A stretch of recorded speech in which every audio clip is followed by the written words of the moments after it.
నమస్తే. This is శౌర్య. ఒకప్పుడు prostitution లేదా వ్యభిచారము. సో ఇది కొన్ని వీధుల తర్వాత ఊర్ల చివర్లలోనే ఉండేది. ఎవరో చాలా సీక్రెట్‌గా వెళ్లి వస్తూ ఉండేవారు. బట్ ఈ ప్రాస్టిట్యూషన్ లేదా వ్యభిచారం అనేది ఇప్పుడు రోడ్డు మీదకే వచ్చేసింది. చాలా మంది సాదా సీదా మహిళలను, అంటే ఎవరైనా నార్మల్‌గా వెళ్ళే వాళ్ళని కూడా యువత ఎలా ఏడిపిస్తూ ఉన్నారు, నీ రేట్ ఎంత అని ఎలా అడుగుతున్నారు. అలాంటి టైంలోన చాలా బాధించబడుతూ ఉంటారు మహిళలు. సాధారణంగా అంటే కుటుంబానికి లేదా కుటుంబ వ్యవస్థకి విలువలనిచ్చే వాళ్ళకి చాలా హర్టింగ్‌గా అనిపిస్తుంది. ఇదేంటి ఇలా అడిగారు, నాలో ఏమైనా లోపం ఉందా అని. సో, ఇలాంటి అనుభవాలను చవిచూస్తున్నవారు మేబీ మరి కంప్లెయింట్ చేశారా? లేకపోతే దాన్ని అబ్జర్వ్ చేస్తున్నారో తెలీదు గానీ, మల్కాజ్‌గిరి సీపీ సుమతి గారు దీనిలోన ఒక కీలకమైన టైమ్‌ని స్పెండ్ చేసి దానికి సంబంధించి కొన్ని డీటెయిల్స్‌నైతే తీసుకొని కొంతమందిని పట్టుకున్నారు అని అంటూ ఉన్నారు. సో, అసలు ఆవిడ రోల్ ఏం ప్లే చేశారు? అసలక్కడ ఏం జరిగింది? ఇదైతే తెలుసుకుందాం. మనతో పాటు సీనియర్ జర్నలిస్ట్ దాము బాలాజీ గారు ఉన్నారు. సార్ నమస్తే సార్. నమస్తే. సార్, అంటే ఒక రకంగా వ్యభిచారం అనేదాన్ని మనం కొంత ఆరోగ్యకరమైన వ్యవస్థగా కూడా చెప్తూ ఉంటాం. అంటే ఈ హెచ్ఐవి లాంటివి, ఇట్లాంటివి వేరే ఎక్కడెక్కడికో వెళ్ళకుండా దానికి కొన్ని రూల్స్, రిస్ట్రిక్షన్స్ కూడా గవర్నమెంట్ కూడా అప్పుడప్పుడు సజెస్ట్ చేస్తూ ఉంటుంది. సో ఇప్పుడు చూసుకుంటే సుమతి చేసిన ఆవిడ అంటే దేనికి ఆవిడ ఆ టైంలో బస్ స్టాండ్‌లో ఉండి అడిగారు? ఎవరైనా కంప్లెయింట్ చేస్తే వెళ్లి ఒక ఆపరేషన్‌లా చేశారని అనుకోవచ్చా? ఇప్పుడు హైదరాబాద్‌లో ఒక వార్త వైరల్ అవుతుంది. అదేంటంటే మల్కాజ్‌గిరికి హ్మ్. కొత్తగా వచ్చిన కమిషనర్ సుమతి బడుగుల ఆమె ఇంటి పేరు. సో, ఆమె గతంలో అనేక పొజిషన్‌లో పనిచేశారు. ఇంక్లూడింగ్ ఇంటెలిజెన్స్ వాటిలో కూడా పనిచేశారు. చాలా క్రెడిబిలిటీ ఉన్న ఆఫీసర్ ఆమె.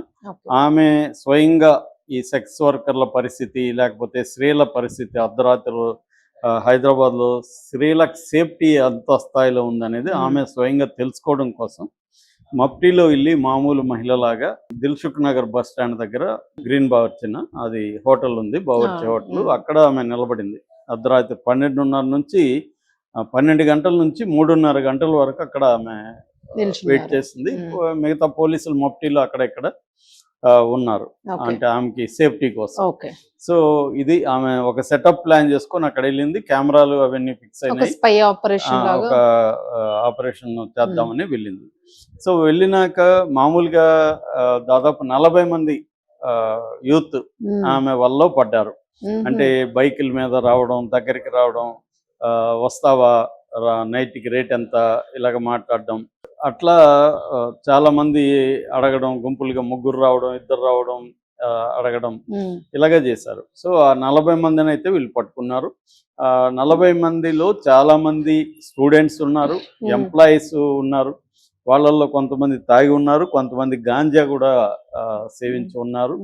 సో ఇది ఇప్పుడు సంచలనంగా మారింది. అన్ని హెడ్లైన్లు కూడా ఏమంటున్నాయంటే వస్తావా, నైట్కి రేట్ ఎంత అని సిపి సుమతిని అడిగిన పోకిరీలు అని వార్తలు వస్తున్నాయి. అయితే దీన్ని మనం ఎలా అర్థం చేసుకోవాలి? సో అసలు ఆమెను కూడా విపరీతంగా పోడుతున్నారు. కామెంట్లు చూస్తే మనం మేడం వాళ్ళని ఎన్కౌంటర్ చేయండి అని కొంతమంది, వాళ్ళని చంపేయండి అని కొంతమంది.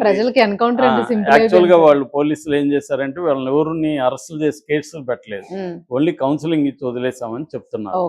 అంటే ఆమె ఉద్దేశం ఏంటంటే వీళ్ళని ఏదో హరాస్ చేయాలనే ఉద్దేశం కనబడలేదు. అది ఖచ్చితంగా మనం అప్రిషియేట్ చేయాలి. మామూలుగా అయితే పోలీసులు వాళ్ళని పట్టుకుపోయి వాళ్ళని కేసులు పెట్టేసి అరెస్ట్ చేయొచ్చు. అవి కాకుండా ఉద్దేశం మహిళల సేఫ్టీ ఏ స్థాయిలో ఉంది అనేది టెస్ట్ చేయడం కోసం, రెండోది ప్రాబ్లంని అర్థం చేసుకోవడం కోసం, సమస్య లోతుపాతులను అర్థం చేసుకోవడం కోసం. అట్లాగే వీళ్ళు ఎవరు, ఈ అబ్బాయిలు వీళ్ళని కోసం వస్తున్న వాళ్ళు ఎవరు, వాళ్ళ బ్యాక్గ్రౌండ్స్ ఏంటి, ఇది ఒక రకమైన సోషలాజికల్ స్టడీగా కూడా ఉపయోగపడుతుంది. ఆ రకంగా ఖచ్చితంగా మనం అప్రిషియేట్ చేయాలి. అయితే చాలామంది అనుకున్నట్టు ఇది ప్రాబ్లం అంటే అడ్రస్ అసలు ప్రాబ్లమా ఇది first thing. Second thing, problem అయితే ఎవరికి ప్రాబ్లము, దాన్ని గవర్నమెంట్ రోల్ ఏంటి, పోలీసుల రోల్ ఏంటి, ఇవి చూసుకున్నప్పుడు మామూలుగా ఇవాళ దాన్ని వర్కర్ అనమంటున్నారు. మామూలుగా పాతకాలంలో ప్రాస్టిట్యూట్స్ అనేవాళ్ళు. ఆ పదం వాడద్దు, వాళ్ళు కూడా వర్కర్స్ లాగా గుర్తించాలి.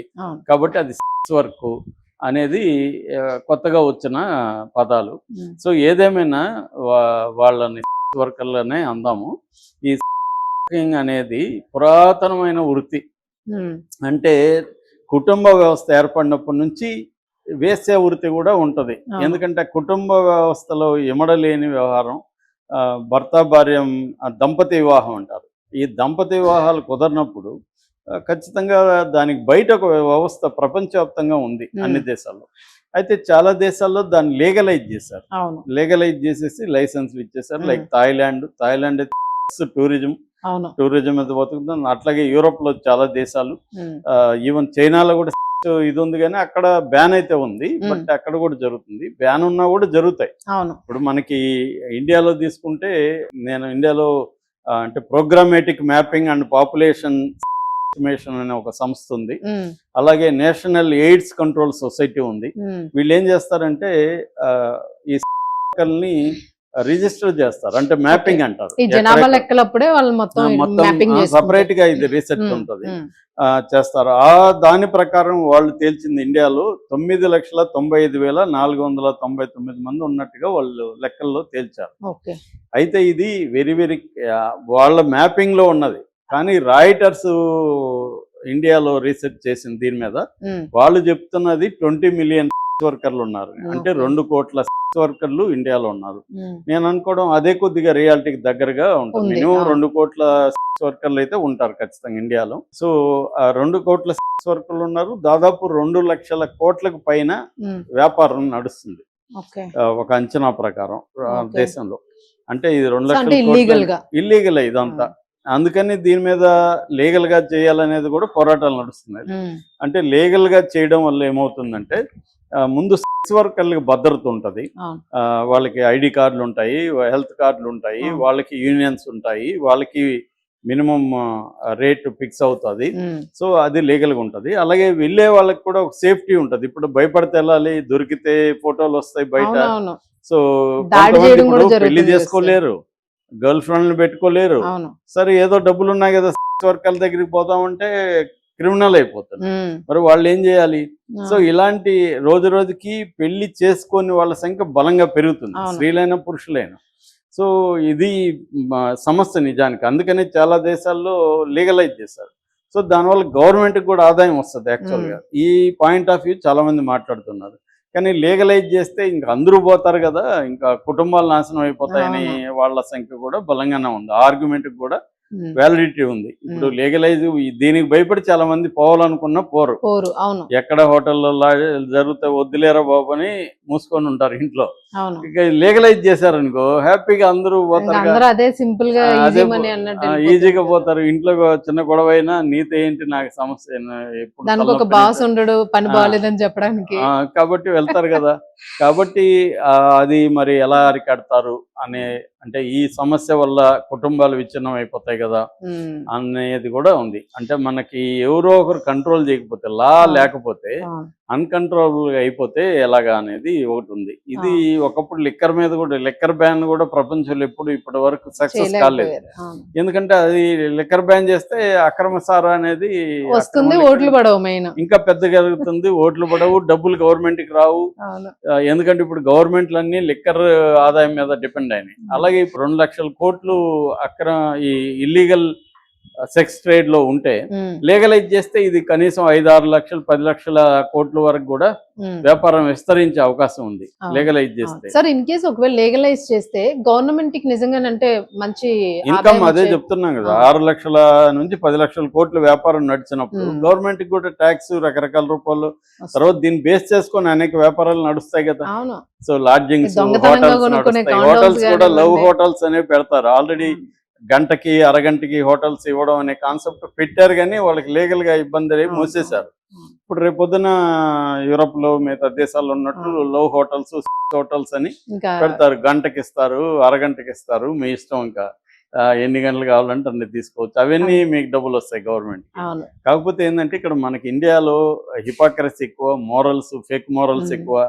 సో మనం అన్ని పనులు చేస్తుంటాం. ఒక పక్కేమో సినిమాల్లో మందు తాగేటప్పుడు కిందేస్తాము, సిగరెట్ హానికరం అని అంటాము. అలాగే రేపు ఇది కూడా చేయించాము. ఒకరు ఎవరన్నా అలో చేస్తే వచ్చేస్తుంది ఇది కూడా. కాకపోతే మరి అది నాకు తెలిసి బీజేపీ గవర్నమెంట్ చేయాలి, ఎందుకంటే వాళ్ళే ఇట్లాంటివి చేయగలరు. ఎందుకంటే ఇప్పుడు అన్ని ఇంటర్నెట్ లో పెరిగింది బీజేపీ వచ్చినాకనే కదా. ఒక పక్క మోరల్స్ మాట్లాడతారు వాళ్ళు, ఒక పక్క ఫోన్లలో విపరీతంగా పోర్ను బయటకు వచ్చేసింది. సో పోర్నే కాకుండా యాప్లు, ఈ మధ్య చాలా కాలంలో దారుణంగా ఉన్నాయి యాప్లు సార్ వాటి మీద బీజేపీ అసలు వచ్చినాక ఎక్కడ కూడా. పెరిగినంతగా ఎక్కడా లేదు. వాళ్ళు ఏంటంటే అన్ని పైకి మాట్లాడతారు కానీ ఏది చేయరనమాట. సో అధికారం తెచ్చుకోవడానికి ఇవన్నీ ఉపయోగించుకుంటారు. సో దానివల్ల దాన్ని ఏమీ ఆపరు. అలాగే ఇప్పుడు బీజేపీ గవర్నమెంట్ అనుకుంటే ఆపడం పెద్ద విషయం కాదు, కానీ ఆపదలుచుకోలేరు, ఇంకా పెరుగుతుంది. అలాగే సెక్స్ వర్కింగ్ కూడా అంతే. రెండోది సుమతి లాంటి వాళ్ళు చేయడం వల్ల ఇది ఓన్లీ సెన్సేషన్ గా 2 రోజులు ఉంటుంది తప్ప, ఆమెకు నిజంగా దీని మీద ఇంట్రెస్ట్ ఉంటే దీని లోతుల్లోకి వెళ్ళాలి. లోతుల్లోకి వెళ్ళినప్పుడు హైదరాబాద్ లో కూడా ఒక లెక్క ప్రకారం ఇది హైదరాబాద్ లో ఏంటంటే ఇండియాలోనే 7.6% ఉన్నారు. ఇండియాలో బాగా ఎక్కువ ఉండే స్టేట్స్లో హైదరాబాద్ డెన్సిటీ వచ్చి 5th ప్లేస్లో ఉంది పాపులేషన్, అంటే సెక్స్ వర్కర్ డెన్సిటీ. సో ఇప్పుడు ఏంటంటే చాలా చోట్ల, ఫర్ ఎగ్జాంపుల్ కూకట్పల్లి మెట్రో దగ్గర ఎన్ని వీడియోలు ఉంటాయి, ఇన్స్టాల్లో కొట్టండి మీరు, అక్కడ రేట్లు ఎంత, నైట్కి ఎంత, ఒకరా ఇద్దరు అని అమ్మాయి అడగడం, ఇద్దరైతే ఎంత, ఒకడైతే ఎంత పెట్టేసి ఉన్నారు వీడియోలంతా. సో ఇవన్నీ పోలీసులకు తెలియకుండా ఏమి జరగవు, పోలీసులకి వాటా వెళ్లకుండా కూడా జరగవండి. ఇవన్నీ పోలీసులకు జరుగుతాయి. మరి ఆమె సుమతి గారు ఆపగలరా దీన్ని? పోలీసులకు వెళ్ళి దీన్ని కంట్రోల్ చేయగలరా? నాకు తెలిసి చేయలేరు. ఓన్లీ ఏంటంటే దీన్ని అవేర్నెస్ క్రియేట్ చేయడం, వాళ్ళకి ఇది చేయడం. రెండోది ఆ టైంలో పోయి ఆడ నిలబడుకుంటే సిపినా, ఆమె మహిళ, సో మహిళ పోయి అక్కడ నిలబడుకుంటే ఎవరైనా ఏమనుకుంటారు, వాళ్ళే అనుకుంటారు కదా. కాబట్టి వాళ్ళకి భద్రత కల్పించే దాని మీద ఏమన్నా ఫోకస్ చేయాలి. అది కాకుండా ఇప్పుడు రెండోది ఏంటంటే ఈ సెక్స్ వర్కర్లే బలవుతుంటారు, వీటులు పెద్దగా కేసులు పెట్టరు వాళ్ళ మీద. దీని మీద రావిశాస్త్రి చాలా కథలు రాశారు. ఆయన పేరే ముండల్ లాయర్ అనేవాడు, రాచకొండ విశ్వనాథ శాస్త్రి. కథలంతా కూడా ఎక్కువ వేస్యల మీద చాలా కథలు ఉంటాయి ఆయన, వాళ్ళ జీవితాలు ఏంటి, వాళ్ళ దీని మీద. సో దాని మీద ఫోకస్ చేయాలి. ఇప్పుడు ఇలాంటి వాళ్ళు ట్రాన్స్జెండర్స్ కూడా దాదాపు ఇండియాలో 2-3 lakh సెక్స్ వర్కర్స్ ఉంటారు. ట్రాన్స్జెండర్స్ లో మోస్ట్లీ సెక్స్ వర్కింగ్ చేసేవాళ్ళు. నేను చాలా మంది డీసెంట్ ట్రాన్స్జెండర్లు కలిసినప్పుడు కూడా వాళ్ళు మీరు ఎలా అర్న్ చేస్తారంటే సెక్స్ వర్క్ చేస్తాం సార్ అనేది చెప్పారు వాళ్ళు. సో కాబట్టి దీన్ని ఎట్లా అడ్రస్ చేస్తారు? ఓన్లీ మోరల్ యాంగిల్లో చేస్తారా, లేకపోతే లీగల్ యాంగిల్, మోరల్ యాంగిల్, ఈ రెండు ఉన్నాయి. లీగల్ యాంగిల్లో కూడా వీళ్ళు ఏమి success car, number 1. Moral angle అనేది ఎవడు మోరలు?